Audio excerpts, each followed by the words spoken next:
Photographers often give the advice to always shoot the lowest ISO possible.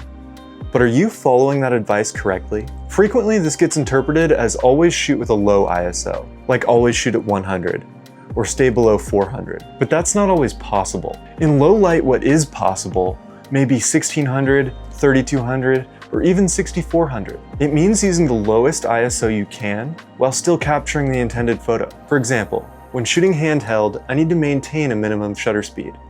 For me, with this 35mm lens, that ends up being about 1/40th of a second. But to achieve that in low light, even with a wide aperture, I'm going to need to shoot at an ISO much higher than 100 or 200. But it's not as bad as you might think. Let's do some pixel peeping, and you can decide for yourself. In fact, I barely even noticed an increase in noise up to about 1600, and even then, it's not really offensive until about 6400 and beyond. Noise isn't even a thought in my mind until I'm going above 3200. But what about older cameras? Looking at high ISO photos I've taken on various cameras released over the last 20 years, we can see that it's a bit worse than a newer camera, that's for sure. But if you're taking photos for social media or making small prints, most people won't notice a little extra noise. But if you're making larger prints or pixel peeping, you'll notice. Sensor size also has an impact here, with larger sensors typically faring better. But the bottom line is, don't fear the ISO dial.